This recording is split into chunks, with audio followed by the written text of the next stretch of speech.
कानपुर के एचबीटीयू में आज सैकड़ों छात्र छात्राएं धरने पर बैठ गए। छात्र छात्राओं का कहना है कि एचबीटीयू प्रशासन अटेंडेंस में गोलमाल करता है और 60 अटेंडेंस के बहाने छात्रों को परीक्षा में बैठने से रोक रहा है। छात्र छात्राओं का कहना है कि एचबीटीयू प्रशासन द्वारा परीक्षा नोटिस अचानक जारी कर दिया गया है। उन्हें इसकी जानकारी कुछ समय पूर्व में दी जानी चाहिए थी। एचबीटीयू परिसर में छात्र छात्राओं का हंगामा बढ़ता देख पुलिस को सूचना दे दी गई। हालात की गंभीरता देखते हुए नवाबगंज थाने की फोर्स फौरन मौके पर पहुंच गई और छात्र छात्राओं से शांति पूर्वक बैठकर मामले का हल निकालने को कहा गया है। आपको बता दें कि इस समय सभी विश्वविद्यालयों में सेमेस्टर परीक्षा शुरू हो चुकी है, जिसमें कानपुर के एचबीटीयू में भी परीक्षा का नोटिस बच्चों को दे दिया गया है। परीक्षा का नोटिस मिलने के साथ ही उन सभी बच्चों को की एक लिस्ट भी जारी की गई जो परीक्षा में बैठने के लिए एलिजिबल और जो परीक्षा में नहीं बैठ सकते हैं। बस इसी लिस्ट के आने के बाद से छात्र छात्राओं में नाराजगी की लहर दौड़ गई। ऐसी ही एक छात्रा तनीषा तिवारी बताती हैं कि उनके एचबीटीयू की प्रशासन ने यह कहकर परीक्षा देने से रोक दिया कि उनकी कॉलेज में उपस्थिति कम रही है, यानी कि उनकी अटेंडेंस 60 है। जबकि तनीषा का कहना है कि वह केवल कुछ खास मौकों पर ही कॉलेज में नहीं उपस्थित रही थी। वैसे वह लगातार कॉलेज आती हैं और अपनी क्लास रेगुलर लेती हैं। वहीं चौथे सेमेस्टर की परीक्षा से वंचित किए गए छात्र कुणाल सिंह का कहना है कि कॉलेज में 75% अटेंडेंस का रूल अचानक लागू कर दिया गया। उन्होंने पहले भी 3 बार परीक्षा दी है, लेकिन कभी भी ऐसे किसी कारण के चलते उन्हें परीक्षा से नहीं रोका गया। अब देखना यह है कि एचबीटीयू प्रशासन इन आंदोलनरत छात्र छात्राओं को किस तरह से लेता है और आगे क्या कार्रवाई करता है।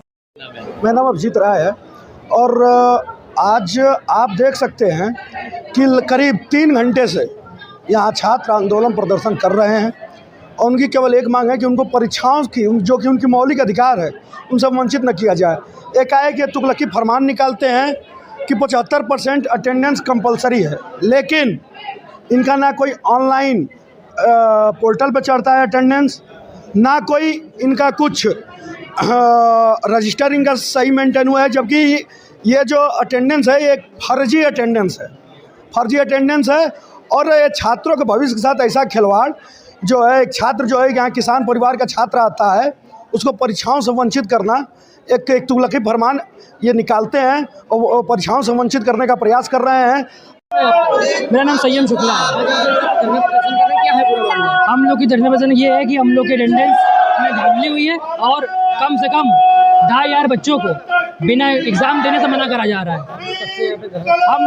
हम लोग यहाँ पे कम से कम 2.5 घंटे से अंदर से प्रशासन से कोई आ नहीं रहा है बात करने के लिए, हम लोग की बातों को सुन नहीं रहा है। मेरा नाम तनीषा तिवारी। सर, हम लोग अपनी 75% अटेंडेंस के लिए धरना प्रदर्शन कर रहे हैं। मतलब यहाँ पर क्या सीन है, हर एक जगह पर हर एक कॉलेज में पोर्टल पे अटेंडेंस चढ़ती है, हमारे कॉलेज में कागज पे अटेंडेंस चढ़ती है। क्लास में कागज चलता है अटेंडेंस चलने के लिए। और उसके बाद में जो बच्चे कभी कॉलेज झांकने नहीं आए वो अंदर बैठ कर पेपर दे रहे हैं और यहाँ पर जो बच्चे 60 to 70% अटेंडेंस है वो लोग यहाँ पर आए नहीं है। यहाँ पे एक्चुअली ये हमारा एक मिड सेम का एग्ज़ाम चालू हो रहा है जो कि कल से चालू होना था, लेकिन कल छुट्टी थी, इसी वजह से आज से शुरू हुए हैं एग्ज़ाम। और इसमें जो भी ये हमारा मिड सेम एग्ज़ाम है 15 मार्क्स का एग्ज़ाम है और इसमें जिन बच्चों की अटेंडेंस 75% से कम है उनको एग्ज़ाम देने से रोका गया है, क्योंकि नियम में यही है कि 75% से जो हमारा जो ऑर्डिनेंस है उसमें है 75% से कम अटेंडेंस पे आप डिबार करेंगे। एक चीज़ और उन्होंने आरोप लगाया है, उनका ये कहना है कि अटेंडेंस का जो सिस्टम है वो मैनुअली है, तो कहीं ना कहीं पक्षपात किया जा रहा है। उनका ऐसा कहना। देखिए, ऐसा तो नहीं है, ऑनलाइन भी सिस्टम है हमारे पास, लेकिन ऑनलाइन में स्टूडेंट्स को खुद को रजिस्ट्रेशन करना है। जब वो रजिस्टर कर लेता है उसके बाद टीचर उसकी अटेंडेंस उस पर अपलोड करता है। जिन बच्चों ने रजिस्टर किया हुआ है उनकी अटेंडेंस अपलोडेड है, लेकिन कुछ बच्चों ने जानबूझ के रजिस्टर नहीं किया हुआ है, इसलिए उनकी अटेंडेंस अपलोड नहीं हो पाई है। तो क्योंकि जब आप रजिस्टर्ड ही नहीं है तो आप अपलोडेड ही नहीं है, तो ये इशू है। अदरवाइज अटेंडेंस जो है वो एकदम सही है, अटेंडेंस का कोई भी इशू नहीं है। जिनका 75% से कम है, जो वेरीफाई होकर आया है हेड और डीन की तरफ से, उसी अटेंडेंस के बेसिस पे उनको बाहर किया गया है। क्या आगे कुछ रिलैक्सेशन? एक्चुअली ये मैं फिर आप लोगों के माध्यम से स्टूडेंट्स को भी ये कहना चाहूँगी कि ये कोई प्यूनिटिव एक्शन नहीं है हमारा, हम अपने बच्चों को कोई पनिशमेंट नहीं दे रहे हैं।